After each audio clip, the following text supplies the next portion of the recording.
Hello' students, আমি দশম শ্ৰেণীৰ ইতিহাসৰ পাঠটোৰ প্ৰথম লেচনটোৰ অতি চমুদৰৰ প্ৰশ্ন আৰু চমুদৰৰ প্ৰশ্নসমূহ আমি ছল্ভ কৰি দেখালোঁ আগৰ ভিডিঅ'কেইটাত। এতিয়া আমি চমুটোকাকেইটা ছল্ভ কৰি দেখাম, গতিকে তোমালোকে ভিডিঅ'টো সম্পূৰ্ণকৈ চাই থাকিবা। প্ৰথম চমুটোকাটো আছিল কবিগুৰু ৰবীন্দ্ৰনাথ ঠাকুৰৰ ওপৰত। ৰবীন্দ্ৰনাথ ঠাকুৰ এগৰাকী বিখ্যাত গীতিকাৰ, নাট্যকাৰ, কবি, গল্প লেখক, শিক্ষাবিদ আৰু দাৰ্শনিক আছিল।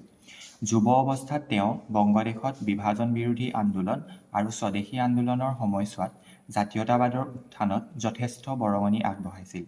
1905 চনৰ 16 অক্টোবৰত বংগ বিভাজন কাৰ্যকৰী হোৱাৰ দিনটোত হিন্দু মুছলমানৰ ঐক্য প্ৰদৰ্শন কৰিবলৈ আৰু ইয়াক সবল কৰিবলৈ ৰবীন্দ্ৰনাথ ঠাকুৰৰ আহ্বানক্ৰমে কলিকতাৰ জনতাই ৰাখী বন্ধন উদযাপন কৰিছিল। এই সময়ছোৱাত তেওঁ ৰচনা কৰা আৰু পৰিৱেশন কৰা 23টা দেশভক্তিমূলক গীত দেশপ্ৰেমগত অনুভূতিৰ ভাণ্ডাৰ হিচাপে পৰিগণিত হৈছিল। তেওঁৰ বিখ্যাত গীত আমাৰ সোণাৰ বাংলা পৰৱৰ্তী সময়ত বাংলাদেশৰ ৰাষ্ট্ৰীয় সংগীত হৈ পৰিছিল। তেওঁ সেই সময়ছোৱাত বংগ জাতীয় বিদ্যালয় নামেৰে এখন জাতীয় বিদ্যালয় স্থাপন কৰে। তাৰ পাছৰ চমুটোকাটো হ'ল মাৰ্গাৰেট এলিজাবেথ নবল, যিগৰাকীক ভগিনী নিবেদিতা নামেৰে জনাজাত আছিল।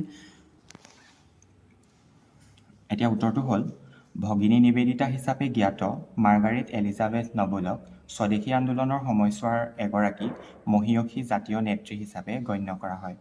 আয়াৰলেণ্ডত জন্মগ্ৰহণ কৰা এইগৰাকী নাৰীয়ে ভাৰতবৰ্ষক গৃহভূমি হিচাপে আৰু হিন্দু ধৰ্মক নিজ ধৰ্ম হিচাপে গ্ৰহণ কৰিছিল।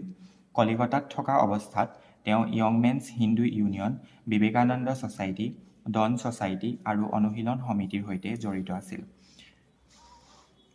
তেওঁ নাৰী আৰু যুৱক-যুৱতীসকলক দেশীয় শিল্পৰ জৰিয়তে আত্মনিৰ্ভৰশীল হ'বলৈ অনুপ্ৰাণিত কৰিছিল। তেওঁ বংগমাতাক ভাৰত মাতাৰ ৰূপ প্ৰদান কৰিছিল। ইয়াৰ পাছৰ চমুটোকাটো হ'ল নবাব ছলিমুল্লাৰ বিষয়ে। নবাব ছলিমুল্লাহ খানক দেশৰ মুছলমানসকলৰ স্বাৰ্থ ৰক্ষাৰ উদ্দেশ্যে 1906 চনত প্ৰতিষ্ঠা হোৱা মুছলিম লীগৰ প্ৰতিষ্ঠাপক হিচাপে গণ্য কৰা হয়। 1906 চনৰ 30 ডিচেম্বৰত ছলিমুল্লাহ খানে আহ্বান কৰা মুছলমান নেতাসকলৰ এখন সভাত সৰ্বভাৰতীয় মুছলিম লীগ নামৰ এটা ৰাজনৈতিক অনুষ্ঠানটোৰ জন্ম হয়। নবাব ছলিমুল্লাই এই নতুন ৰাজনৈতিক দলটোৰ লক্ষ্য আৰু উদ্দেশ্যসমূহ উক্ত সভাতেই ঘোষণা কৰিছিল। মুছলমানসকলৰ হৈ নবাব ছলিমুল্লাই ব্ৰিটিছসকলৰ প্ৰতি আনুগত্য প্ৰকাশ কৰাত ভাৰতীয় জাতীয় কংগ্ৰেছ দুৰ্বল হৈ পৰে।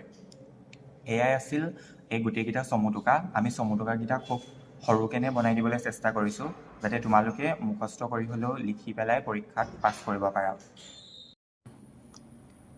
এয়াই আছিল ইতিহাসৰ প্ৰথম পাঠটোৰ অনুশীলনী কুৱেশ্যনসমূহ।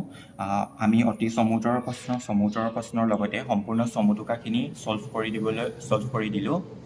তোমালোকে আগৰ ভিডিঅ'খিনিত ইয়াৰ অতি চমুদৰৰ প্ৰশ্ন বা চমুদৰৰ প্ৰশ্নখিনিৰ উত্তৰ পাই যাবা, আৰু যদি তোমালোকে চোৱা নাই সেইখিনি চাই ল'বা আৰু লগৰবিলাকলৈও শ্বেয়াৰ কৰি দিবা। লগতে চেনেলটো ছাবস্ক্ৰাইব কৰি দিবা, যাতে আমি পাছৰ ভিডিঅ'সমূহ তোমালোকে সোনকালে পাই থাকিবা।